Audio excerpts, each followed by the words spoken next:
eyes around Foresight. So I wanted just to give you a little introduction for JT, and then you're going to want to catch him sometime during the break to talk to. JT is an adjunct professor at the University of Houston. He's an award-winning futurist who is passionate about sustainability, ethics, and ancestral cultures. He has over 25 years of experience, typically advising organizations on strategy and foresight. He has worked with numerous NGOs, governments, and corporations, including the US CDC, UNDP, the Nature Conservancy, Apple, and Samsung. Foresight and future studies allow us to explore what's possible.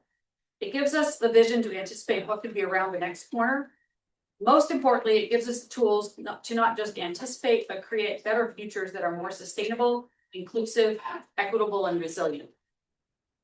From measurable risk to wild cards and black swans, JT is going to reframe how organizations understand uncertainty and how they respond to it. Foresight offers a way to extend our field of vision, not to predict the future, but to expand what we're able to notice, question, and prepare for. So I know you're going to find this talk, Black Swans Don't Read Your Risk Analysis, fascinating. JT, come on up and educate us.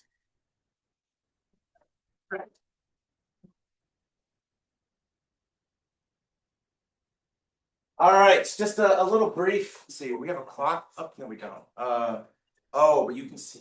Interesting. You just go. Don't worry. Don't worry. No, I'm just thinking about something. Okay, great. I can tell you a little bit about myself first, just to kind of put it into context. Thank you so much for the introduction. I do my day job, so to speak, is with the United Nations Development Program, where I sit in the executive office, the administrator. As one of two strategic foresight advisors. My counterpart is in South Africa, but we both work out of the New York office. You can imagine that we get quite a number of very interesting challenges coming our way that require us to think about the future a little bit differently. I work heavily with people that work in risk. I worked with the United Nations risk reduction team, as well as the Crisis Bureau and things of that nature. So yes, risk is I'd say risk and foresight are close cousins, and we'll go over that in a little bit. I also teach at the University of Houston. I teach in the Masters of Foresight program, where I got my Masters of Foresight, as well as some certificate training. So I do a lot of training, a lot of teaching, consulting, and advising, in addition to my job at doing DP. So I do side jobs just to keep it interesting and to be a practitioner as well as an educator. So we're going to talk today about black swans. And what is a black swan? Well, essentially, it's this idea that it's unexpected, it's shocking, it's this event that happens that we didn't see coming, and it's massively disruptive, essentially. Many black swans are somewhat inevitable, based upon our, as inevitable as something could be, we just don't know when they're going to happen. So it's not necessarily if it's going to happen, like the asteroid hitting the Earth. We know asteroids have hit the Earth quite frequently, and it's very likely they will happen again. It might not happen for humans, maybe well gone by that time, right? But it's probably going to happen. So we know that those things are out there. And what we're going to do is we are going to have audience participation today. We're going to have some questions, much like we saw with Luciano, but I need one volunteer to come up here and help me for a few minutes. Raise your hand if you want to come on up. Raise it up high. All right, here we go. All right, well, this will be interesting because we know each other a little bit. You didn't mention there were prizes associated. There is a prize. Potential prize. All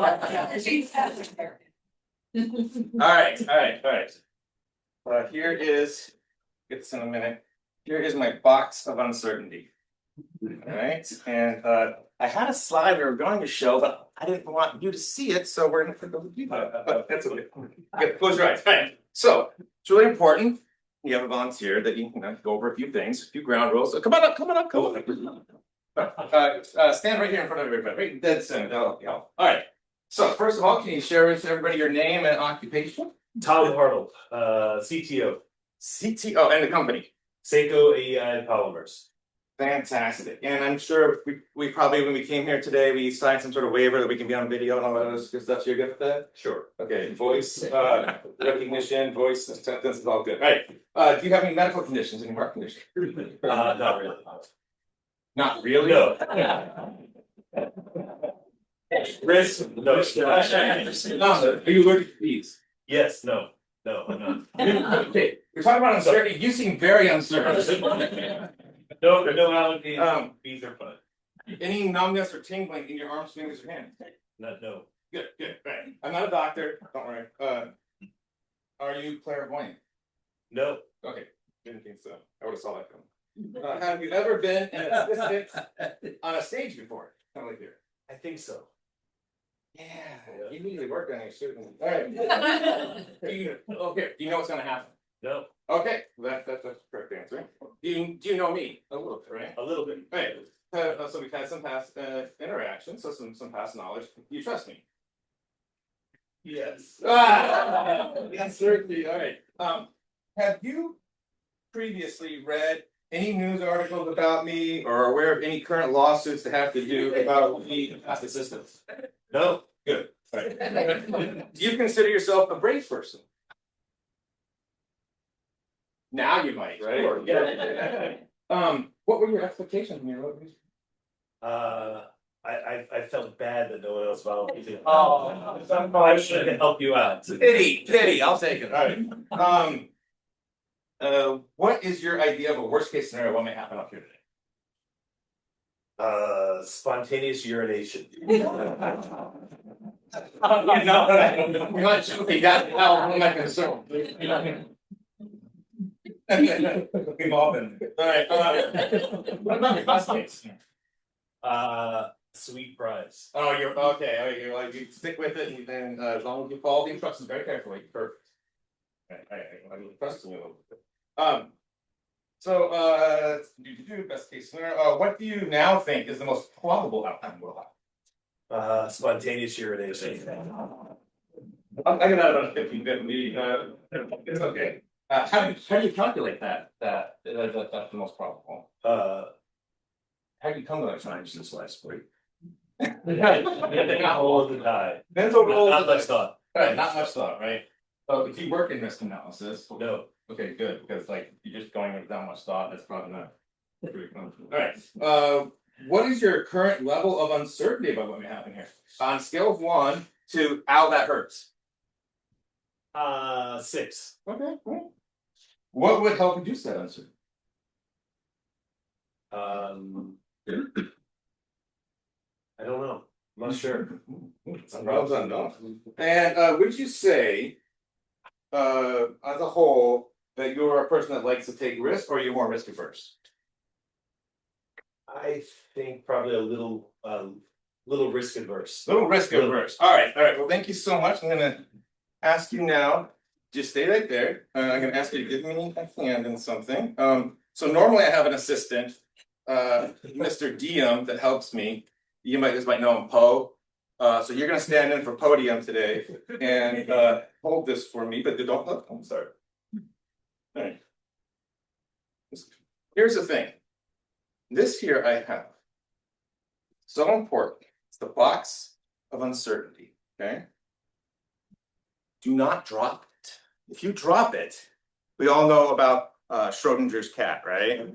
This is Schrodinger's swan. Okay. If you drop it, you could create just like a massive destruction of space-time. So just don't drop it. Okay. All right. So while I continue with your evaluation, I need you to be responsible. Hold it tight. Both sides, okay? On the sides, nice and tight.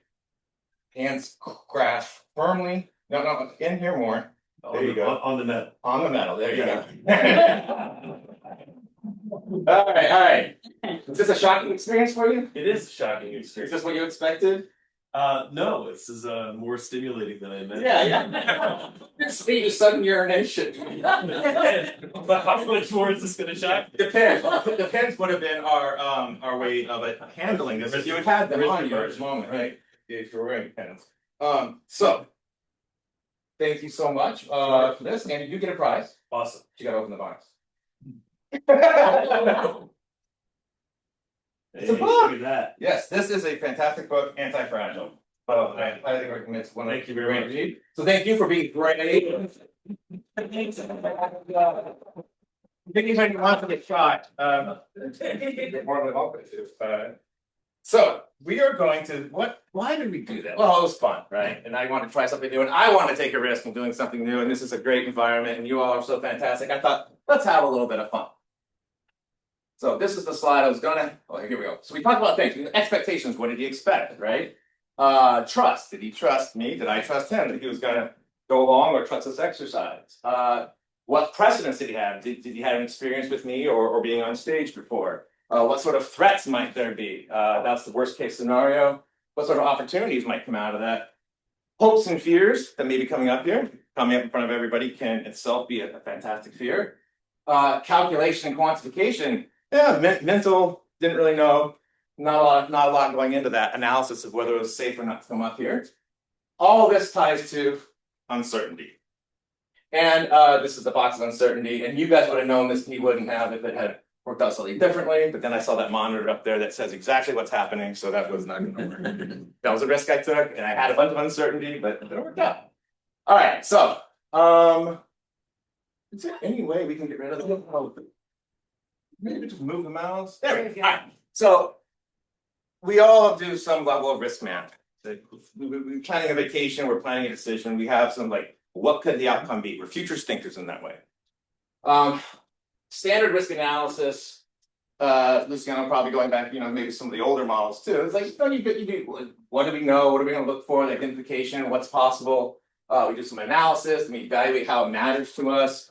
We figure what we're going to do about it. And then we hopefully don't put it in a drawer and we do some monitoring around it, right?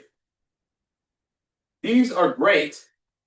I don't know if you can read the bottom there because of this table, but every step works until one of those assumptions that you make along the way stops being true.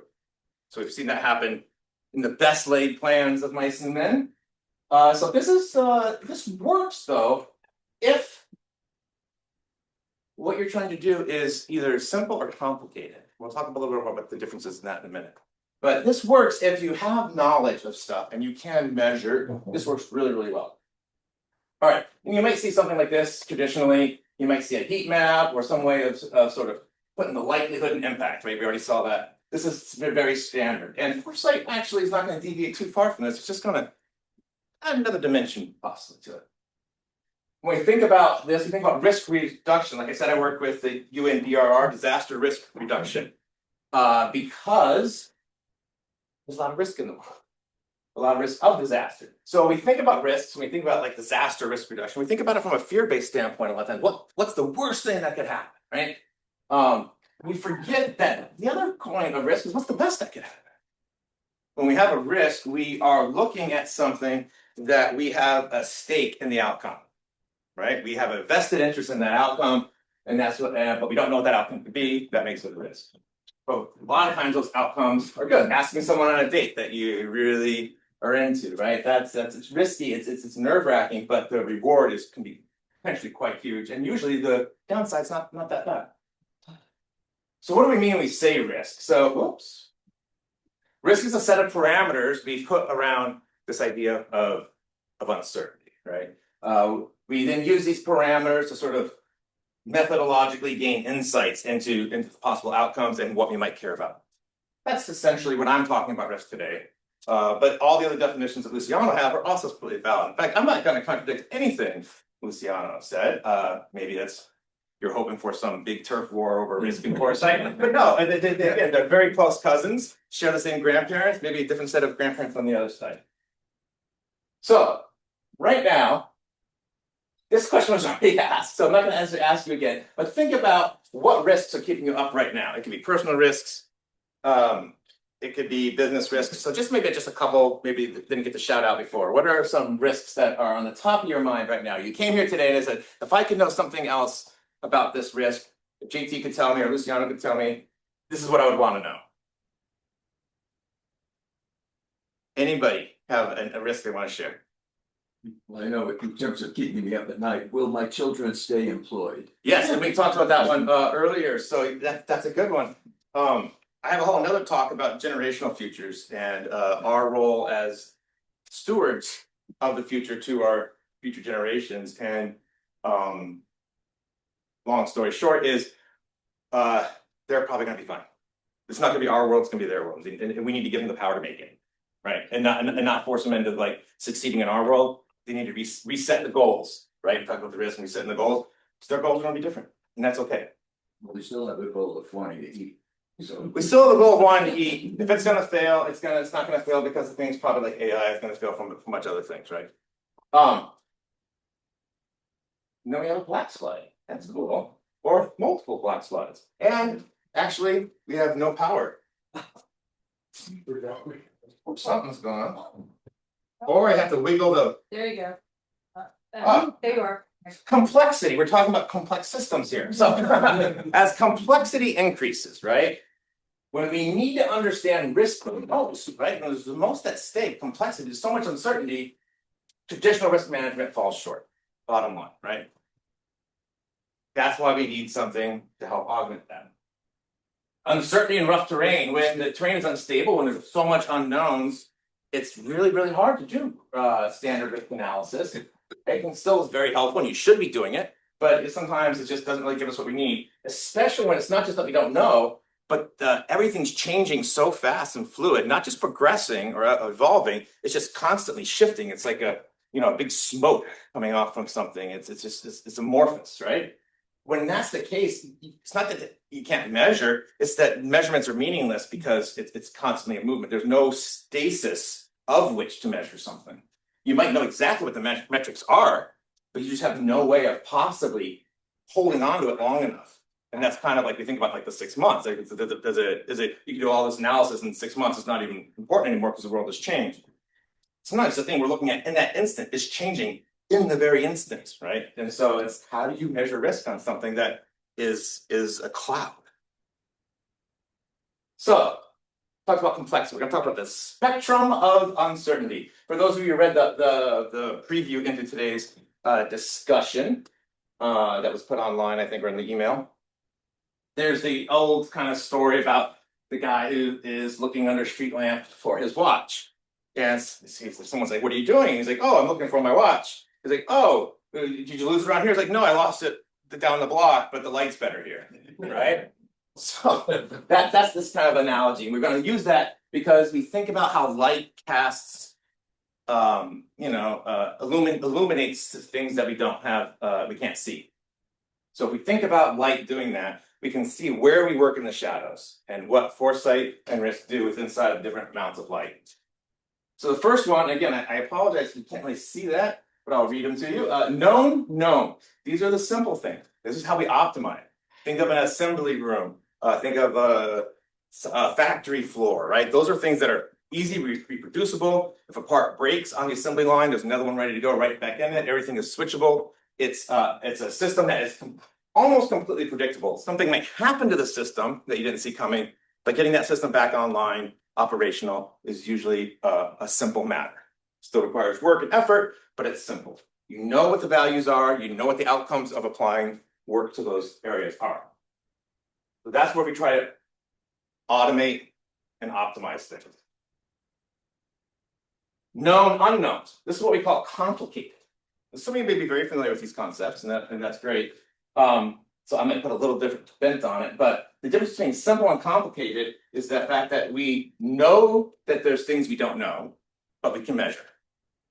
A great example would be you know that your partner or your client or your customer is going to be reviewing their budgets and putting a new budget together.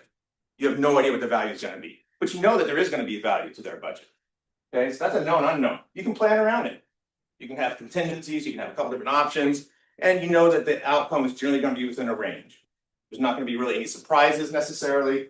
That's what we call complicated. It requires a little more work, a little more dedication, a little more planning, and a little more risk management. Risk management, as we usually do it inside of organizations, still works really good here. Again, because we have this known part on top. Then we get to what we call the unknown unknowns. This is where complexity really starts to get in. This is where systems become, there's so many variables that we can't really track them. there's things that will surprise us because we didn't even know they existed. An asteroid coming out of nowhere could be an unknown unknown, but that's actually not an unknown unknown, believe it or not. It's a known unknown because we know those asteroids and they could hit us. So unknown unknowns is where we start to see things like black swans. And this would also be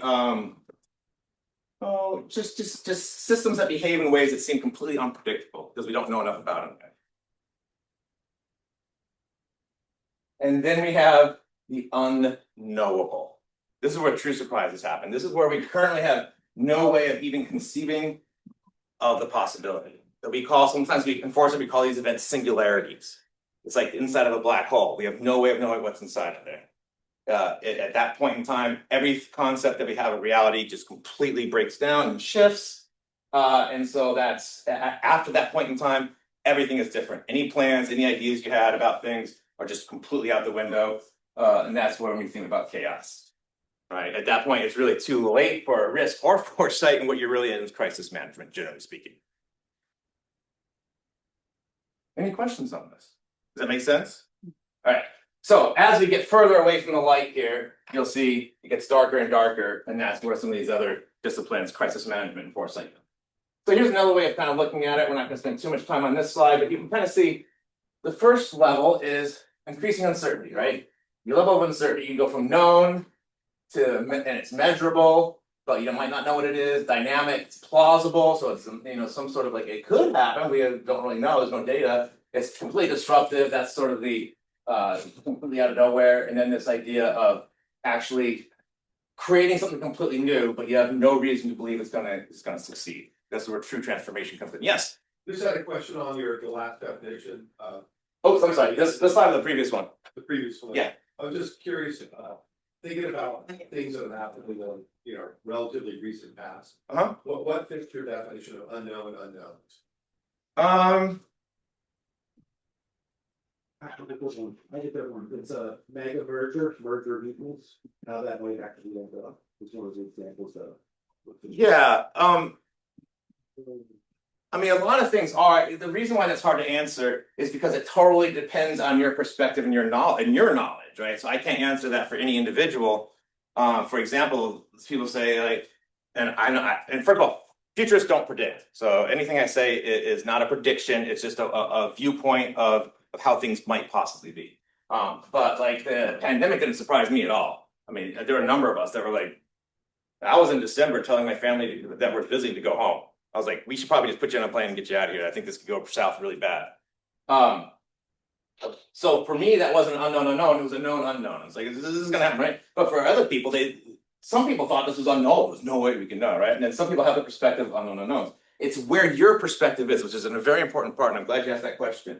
It's where your perspective is on this. Because what we do with foresight, one of the things we do is we try to take stuff in this category and move them over to here. Now, we're not moving them for the whole world necessarily, but we're moving them inside your organization, inside of your perspective. So that's really what that is. It's really very context and knowledge dependent. And so the idea is, how can we get to this? How can we discover these? What sort of research can we do? Because they're not quantifiable yet. We don't even know what measures that we might use. Once we move them over to known unknowns, then we know they can be quantified at some level, or we can make up some quantification that gives it more meaning to how we react to it, because quantification of almost anything is really just kind of made up, to be honest. It's like your metric that you choose. Why did you choose that metric? You could have chose something else. But isn't that sort of, I think that's sort of what very basic scientific research is about. You're going down and exploring out. Maybe you have a hypothesis you're testing. Maybe you're not. Maybe you're just trying to figure out exactly what is this going to look like. None of this should be revolutionary in the sense that it's a concept that you haven't heard before, right? This is how we think. That foresight is a natural discipline. We just have some sort of rules and methods to kind of help us do it better. We'll get to that in a moment. Does that answer your question, or? Yeah, that was one I was really curious about. Yeah. I mean, to me, that they shouldn't exist, but it's sort of a failure of imagination allows them to. It is. In fact, I have a slide called "Failure of Imagination" coming up. So I think maybe you read like that. All right. Either that, or you can see the future, and you should. Okay, so this is just another way of looking at it. I was playing around with. So we think about the level of uncertainty. Okay, you've got the different levels, and we're not going to talk too much about the distinction between disruptive and transformative at this point in time. Typical response, again, if it's known, you're going to optimize. If it's measurable, you're going to quantify it. If it's dynamic or plausible, you're going to try to understand it or explore it. Understanding means you got some parameters that you already know that you can kind of go in and kind of do some research on. Exploring is like, I don't know, I just need to like start trying stuff and see what I find out. And then, you know, if you get into the chaotic realms, disruptive realms, you're going to have to respond. That's your part. You got to put out the fire, right?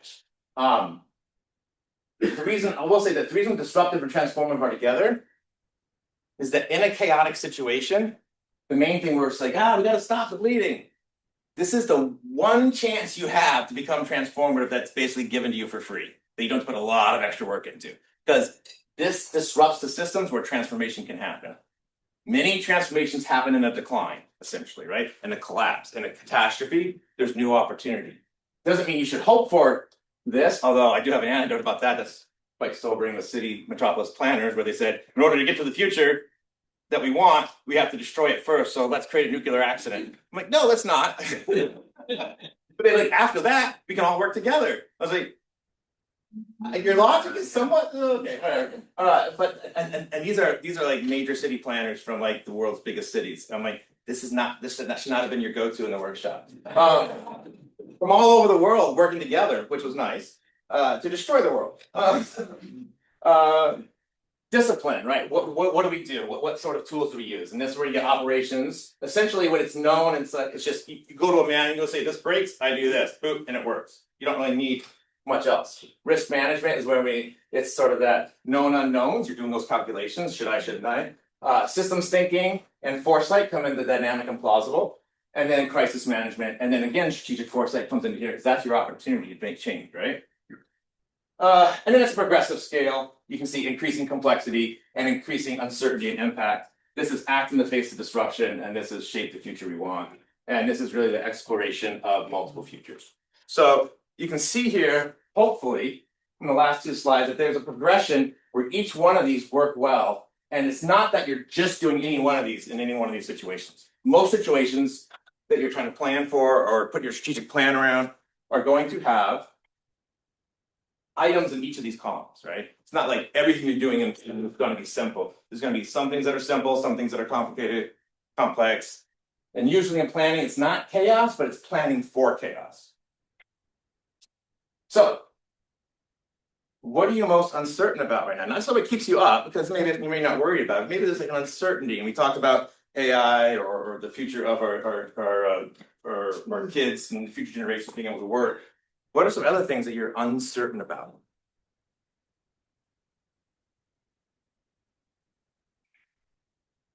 You're uncertain what question to ask. I like it. I'm uncertain about if we'll actually pull together as a people to solve the problems and create the societies that we want before we destroy them. And that's kind of my job. I'll add to your point, which is I'm uncertain about whether or not the era of uncertainty that we're living through now will resolve positively or negatively for everybody. Oh, there you go. Okay, right. And I do think about that almost every day. Yeah. You know, are we in for a night hack? We're just going to resolve and we'll get back to So that's a big question. That's a big uncertainty, right? And there's lots of ways to think about it. I think one of the classes I teach at the university, the semester class, is the social change and change theory, and we address questions like that. But it takes a semester to get through it, so and it's the most challenging class in the curriculum, and people are just exhausted at the end because we're basically dealing with all of humanity over the course of 10,000 years, and then hopefully 10,000 years in the future, and how the systems work throughout that things. And so certain things like cycles, do things resolve, they become better or worse, do we progress, do we regress? Those are some of the things we look at and what causes those and what's natural cycles and what's not.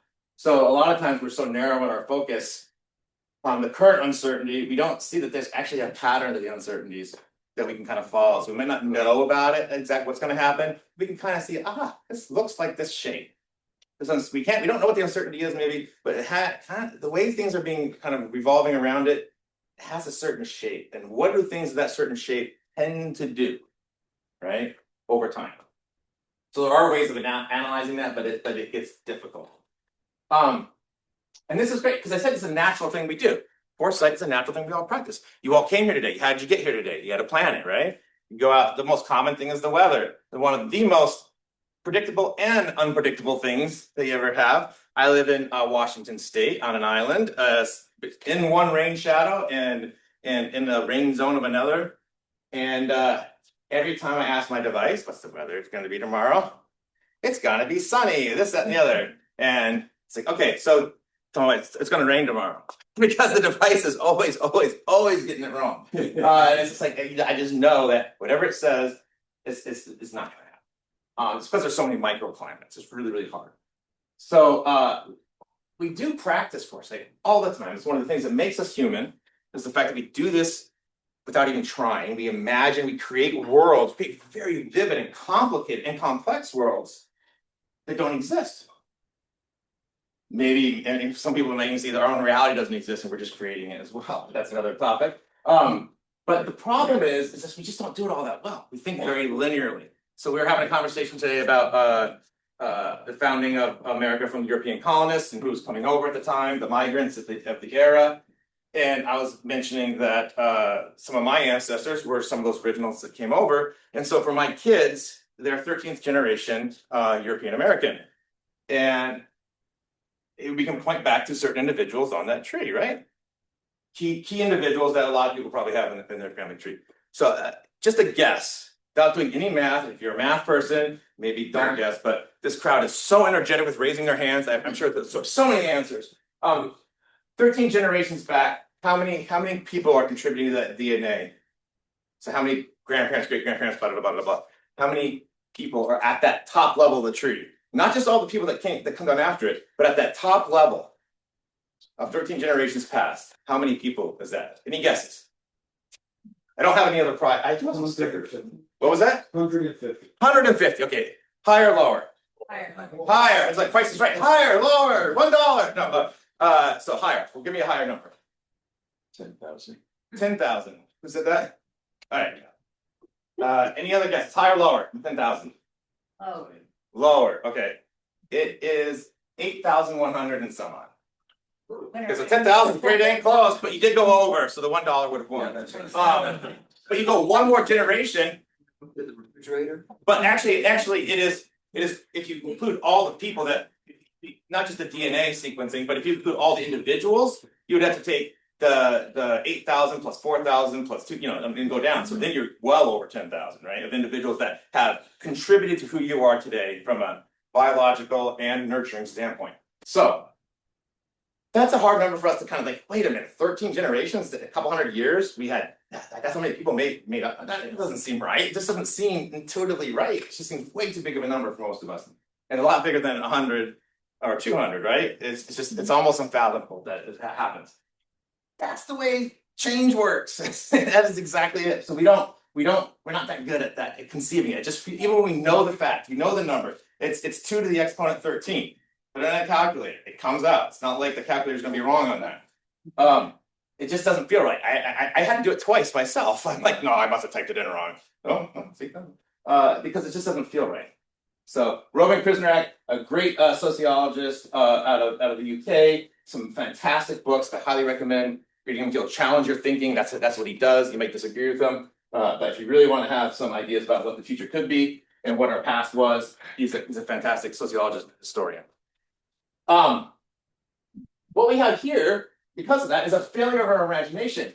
I worked for a company called Technology Solutions Company in 1999 and 2000, and the CEO said the internet's bad. They did big SAP implementations and things like that for corporations, and it was on-prem, all this other stuff. And we had I worked with the media group, and it was CDs and web pages.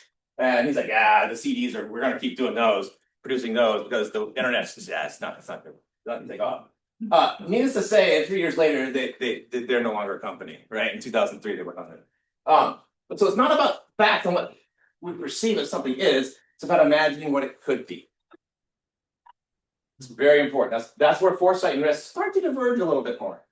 It's more about imagining than it is about putting a number together or probability. Foresight's not really about probability. So, and this type of situation happens all the time. We saw with Kodak. They actually created the digital camera. It's like, you know, you guys definitely saw it coming. What happened? Where did your imagination fail? It wasn't in the fact that technology could exist. It was the fact that how disruptive it might be. Blockbuster, another great example. I actually, a funny story is, I lived in Santa Cruz, California, in Scotts Valley, for a number of years, and the CEO, the founder of Netflix, lived there too. And it was in 2003 when the company went under. I was at, and I got laid off. And so I was at the library all the time, free movies, and I was using Blockbuster all the time because Blockbuster had an amazing program where you could take your DVD from the mail, bring it to Blockbuster, put it in their slot. They would send you one back in the mail, but then you could get a free rental in the store that day. So it was like a double bonus, and I could just pick out something on a whim and get it right then. Like, that's a great business model. And so I'm at the library, and this nice car pulls up, and I have this big stack of movies and books going in my car, and this gentleman comes up and we start talking. He's like, "What are you doing there?" I was like, "Oh, you know." He's like, "Oh, do you ever use Netflix?" Like, "No." Like, Blockbuster is way better, and these movies at the library are free. And of course, he goes into the library, and his license plate says Netflix One. So I was like, "Oh my god, no, that was embarrassing." But they had a really good model that met who I was as a customer, but they didn't. They had so much weight that they also had to support that brought them down. The remotes that used to come on, you know, your smart TVs back in 2003, they didn't have a Netflix button, they had a Blockbuster button. Pandemic, of course, we saw that happen, and the Suez Canal now is a great example. Again, failure to imagine. I don't know anybody. Go ahead. I didn't know anything had happened with the Suez Canal. I think that I'm not paying enough attention. I'm a PhD student. At least you're not a medical doctor. I'm sorry, I wasn't paying enough attention. You were saying? So I mean, these things again, we saw these coming as foresight analysts, many of us, not all of us. And again, it's not about being right or wrong, but the fact is that there was knowledge to get about this. So when I look at Kodak or say records, so CDs, MP3, that there's whole evolution we come back to now being vinyl. You know, it's become a thing. Do you ever look at something and think this has the possibility of resurgence as either a novelty or a classic? So Polaroid film, those have come back. Now it's more of a novelty. Yeah. Now bands are printing, you know, are pressing albums again. So it's definitely something to look at. There's three aspects to that, and I won't deviate too much. We can go talk about that more in a minute or later, maybe. We do talk about a little bit. There's the idea of fads and trends, right? And trends can be, that word can be used for lots of different things. It's actually kind of the same thing, but the way we perceive it and use it is very different. So we do look at those things because they're influential. A fad, of course, just has what I like to say is not sticky. It doesn't. The change happens and it goes, right? We don't really know sometimes if something's going to be sticky or not, but if we look at the underlying reasons why that thing is happening, whether there's social reasons or technology reasons or marketing reasons or business reasons, political reasons, we can then start to analyze if it's going to be probably sticky or not. Again, I don't really necessarily go into the probability, but we can start to say it looks a little more like this than that. We're going to put more weight on it. I would say I use the word weight more than probability because it's like, why do I care about it? That has weight. Probability, if I don't care about it, kind of like Luciano says, like I don't care, right? You know, if they're gonna come out with a new fish food for flakes for your aquarium, like I don't really care. All my fish are dead, unfortunately. Probably because I didn't have a new fish food. Maybe I do care. Maybe I should. Did I answer your question? Yeah, absolutely. So why do we have these problems? Why our brains struggle with risk, or I can say why smart people miss big changes? Well, one, we're busy. That was something not on here. The big one is we just got so much going on. And as our world becomes more complex, it takes more of our attention. Deviate for 1 second, because Luciano brought up some interesting things too, and some other comments I heard earlier is, and I loved your progression slide of risk, and I took so many notes on that. It was great. The challenges we used to face as organizations, as governments, as people, and some of it's hindsight, but we're legitimately more simple or more complicated than complex back in the day. The amount of tools we had, the amount of variables in the systems, all those things were reduced, which reduces complexity. as we increase complexity, we have to find ways of dealing with all these new variables, and we offload those to other systems, or we try to make parts of them simple. We try to move from complexity to simplicity so we can manage more. Right now, we're at a phase where playing by a playbook just doesn't work anymore. It just doesn't. We're so busy dealing with all the inputs, all the possibilities, all the variables in the system that we've created. Our everyday lives are so complex, way more than they need to be. And we continue to add on to it. Like we're insane. Like we're all like, oh, I gotta get in the next app. I gotta get onto this. I gotta get onto that. Like, why are we adding complexity to our lives? But we do it. It's what we do.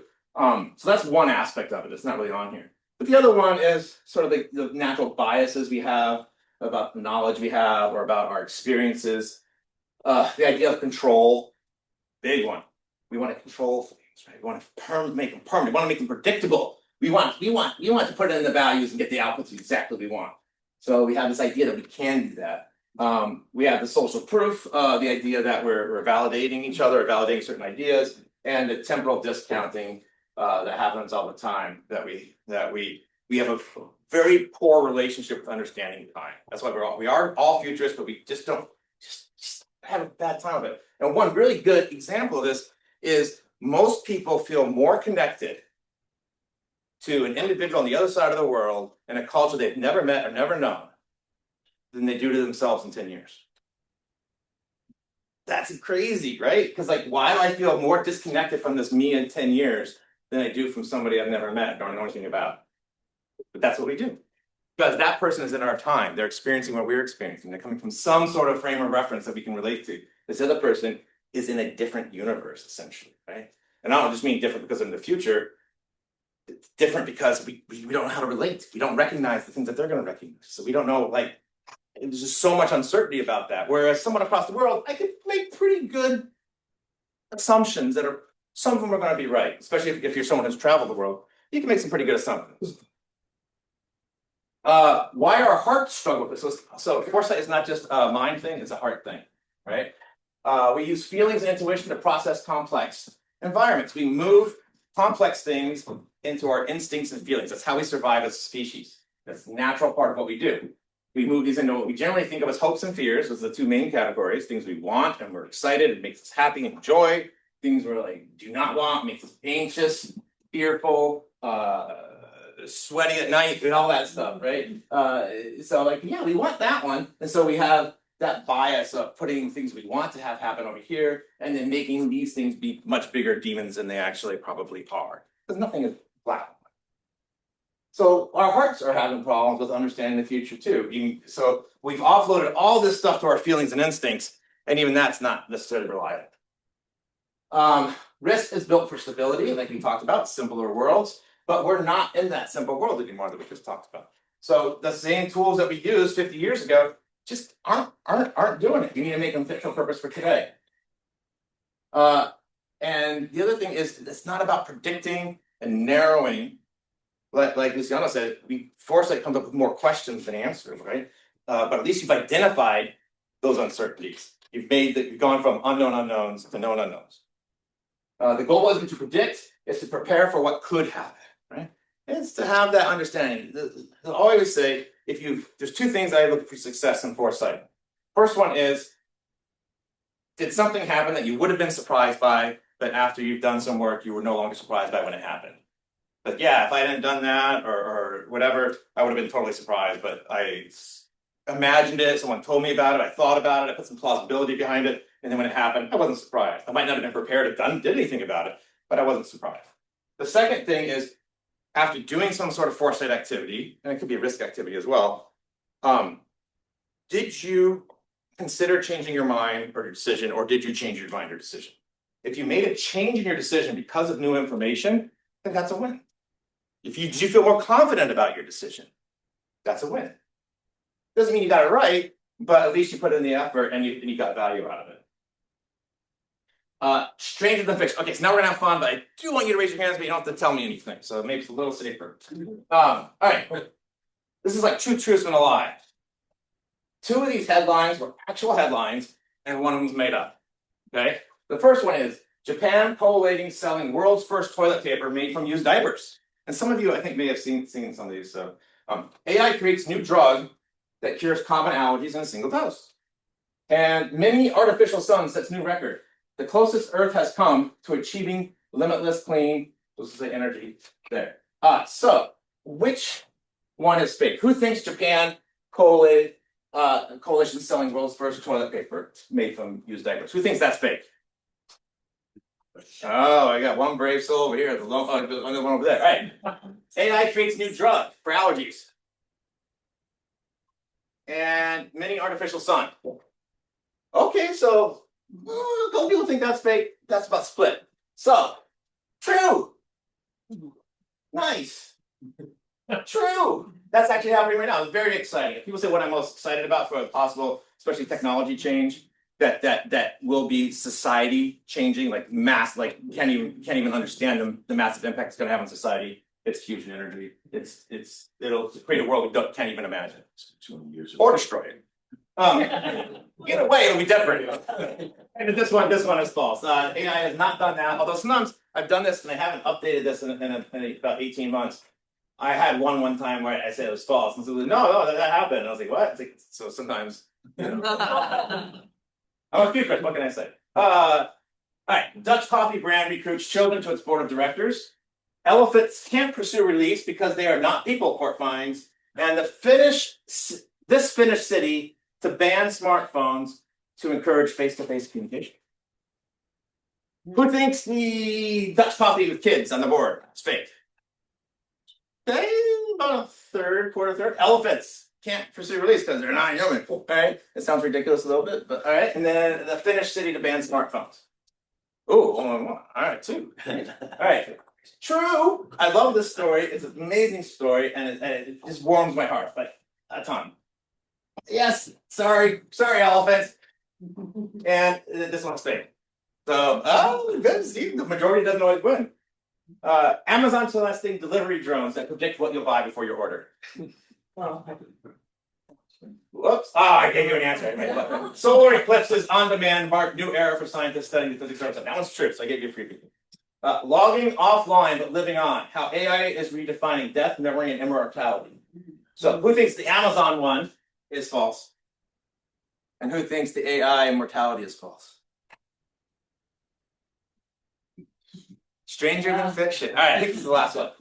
Major fast food chain removes meat from menu to fight climate change. AI hallucinations can't be stopped, but these techniques can limit their damage. Elderly women in Japan are choosing prison over loneliness. All right, who thinks the fast food chain one's fake? All right, yeah. Okay. AI hallucinations can't be stopped. Who thinks that's fake? You guys are like, no, AI is like on drugs. All right. Elderly women in Japan are choosing prison over loneliness. Who thinks that's fake?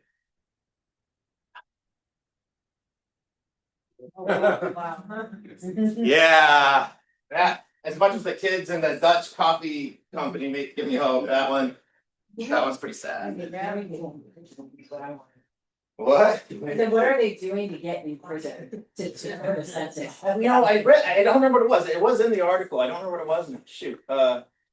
But there's a lot of interesting social things coming out of Japan. Japan is a great indicator. So we talk about how you find futures and stuff. I'm not going to go into too much all the techniques today, but you find the places where the weird becomes true, and just watch that. Just monitor the heck out of that. Japan has always been that way with the fun way of it, right?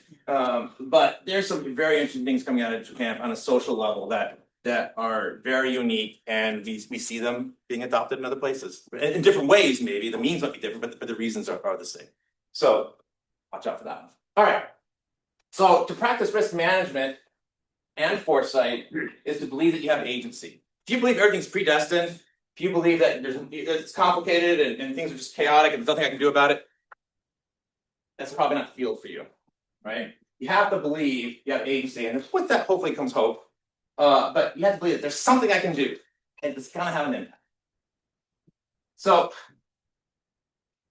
these are cousins, like I said, same grandparents of uncertainty and impact. Is risk management part of foresight, or is foresight part of risk management? The answer is yes. They both go hand in hand, and they both augment each other quite well. You see under risk management, again, this is more like traditional risk management, because what we see This is true of a lot of industries. I've seen this with digital out of home marketing compared to web marketing. There were two industries, completely different people, completely different skill sets. One's like billboards, right, that became digital, and then the other is from like web metrics and code and things like that. Eventually they kind of merged. They were solving the same problems, but they were still two different disciplines. And so people on one side of digital out of home were trying to recreate what web had already invented and done. It's like, why are you doing that? Just use what they've done, and vice versa. So similar to the risk management, they've now kind of merged quite a bit, right? And they've evolved to be very friendly with each other and incorporate. But if you look at sort of their pedigree, right? You'll see that really some of the main things is quantified versus qualified. Doesn't mean that that's black and white, but we rely a lot more on measurements versus a lot more on possibilities and stories that we hear that we make sense out of. Time frames different, short term to mid to long term. One's about mitigation, one's about anticipation. One deals more with some sort of knowable, one deals more starting at least with unknowables, and one deals with complicated spaces, and one deals with more with complex spaces. But together, they're really great. You do both of them, and you're probably going to be better than your competition if you actually put some discipline behind it. So we look at this before. We saw this when we first started. This is like sort of that uncertainty circle, right? We look at foresight on top of that. We'll see that you do things like horizon scanning. You're just kind of like exploring, like what are those headlines, right? You're just kind of looking at what are the possibilities of that. Then you're doing some assumption testing. What does that mean? How do I make sense out of this? You bring in systems thinking, right? Like how do systems work? So there's a little bit of that going on. And one of the best ways to make changes in a system, Denali Meadows, one of the greats of system thinking. That's why I brought up that question earlier. Is her easiest but least impactful levers of change to intervene in a system is change the goal. That's easy. Like, oh, I'm not winning, so if I move the line a little closer, hey, I won. So easy to do relatively, and sometimes it's appropriate. Multiple futures. Again, this alternate multiple possibilities. Look for those wild cards and black swans. Again, try to take them out of the unknowable into some knowable space. If you can find some hints, you kind of drag it out of the dark. Strategic options. This is where we start looking at not just how do we manage risk, but how do we actually get to our vision, right? And then same sort of thing, monitoring. Right? You'll see there's a pretty close correlation here. They're just a little bit extra discipline on top of it. So we look for what's going to happen. Then we've got these unknown unknowns, and again, that's where this space is really trying to deal with. But we don't really handle the unknowables because we don't even. So use risk, focus on foresight. How risk discipline helps inform foresight. It helps us to focus, quantify, and prioritize. That's great. Foresight loves data. It's not all about qual, and it allows us to actually get something done as opposed to just dreaming. For enhancing risk management, it allows us the ability to imagine things that we're not necessarily currently measuring. So they both help each other that way. One becomes a little more practical and action-oriented from adding standard risk practices into the discipline of foresight and vice versa. So there's 5 things. We got 5 minutes. Oh, that's 10 minutes actually, or 5. Anyways, we'll do 1 a minute. All right. These are tips. These are a lot of reading slides, so I'm not going to read through all of it, but you'll have these, and there's a lot more behind these slides. So if you were to say, like, what are the top things we do for B2B leaders? Map what you're not measuring. Write it down. What are the things we can't measure? Let's put them down. Let's have a list. Can we start to put some other insights around those things? If we can't measure them, we can at least talk about them.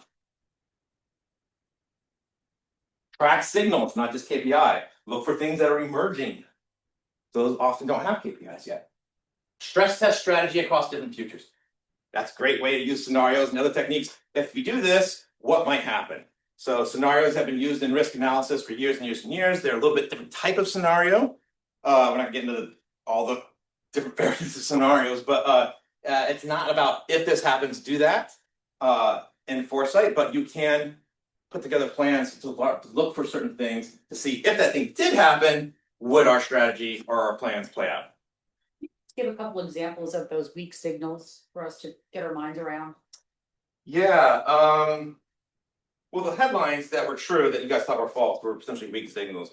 A weak signal is not is not a black swan, generally speaking, although some people, it's where, like, it goes from weak signal, black swan. And it has to do with how much is known about it, right? So it's weak if it's further in the horizon to come true. There's more reasons for it to not happen than possibly happen.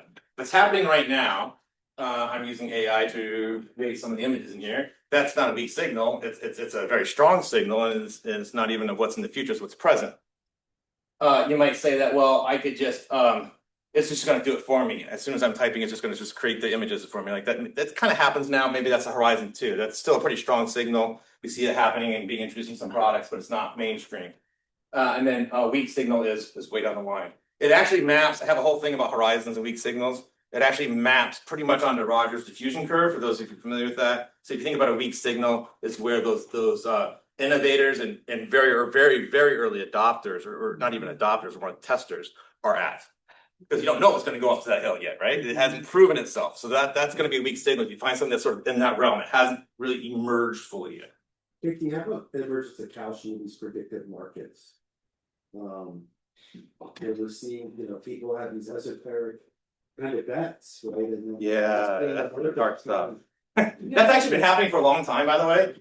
That's been we have in the futures community, there's been a couple of them that have been started. It's not even just futurists, but they're pretty much heavily influenced by people that want to have fun with unknowables and unknowns. And so, but there was like nothing really attached to it. And the famous people would come on, like famous thinkers, or, famous in their field for thinking experts, and they would like battle it out what would happen in 40 years, right? There were long-term bets. And those were fun, they're fun to watch again, but that's more about predicting. Where will that go? That would probably be an H2. It's not a weak signal. People are doing it. I have a slide that talks about emergence, and I'll make sure to send it, or I'll include some extra slides in the deck for you all, but you can always reach out to me for more.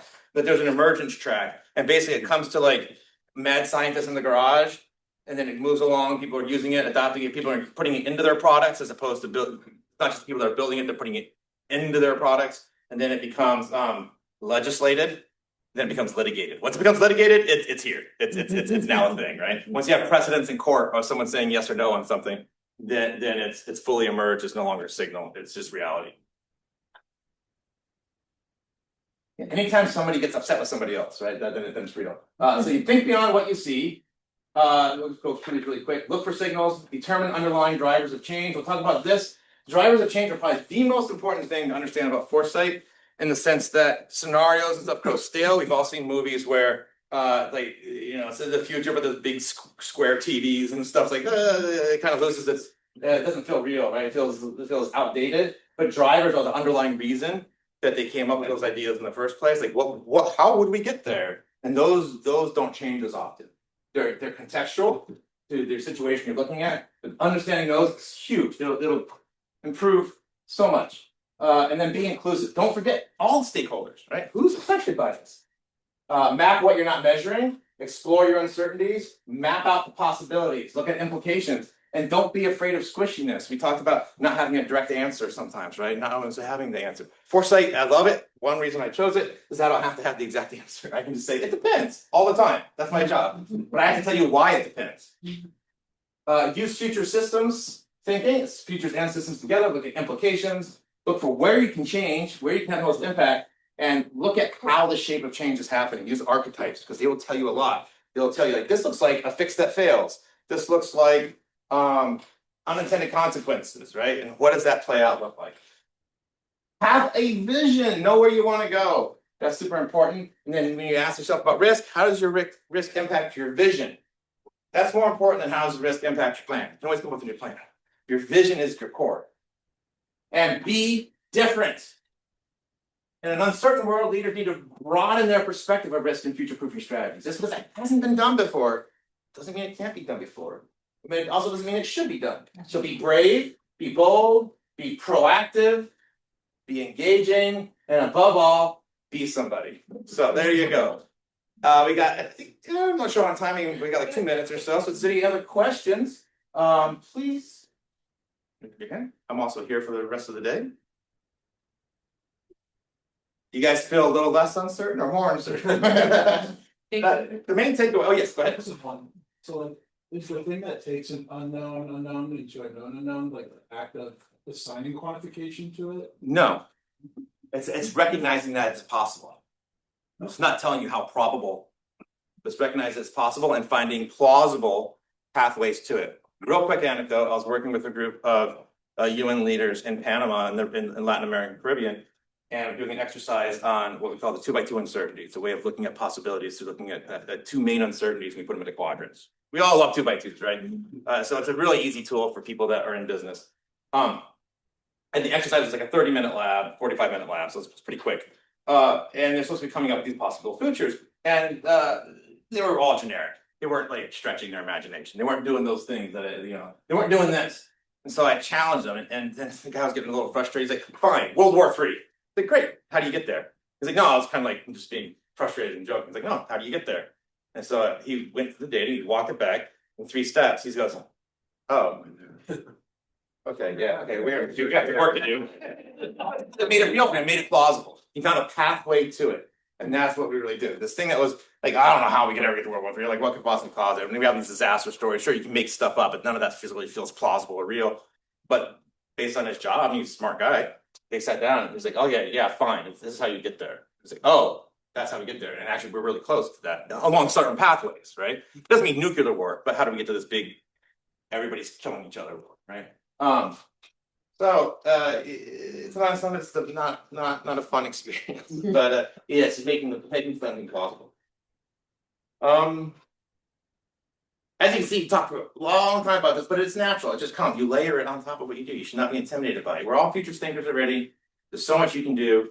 If you want to bounce ideas off or want to learn more, please reach out to me. Or I've got a long list of other futurists. If there's somebody you want the specialty, we're a very close-knit community. There are more of us than you would imagine. So make sure to reach out and become better critical thinkers and futures thinkers. Change the world. All right.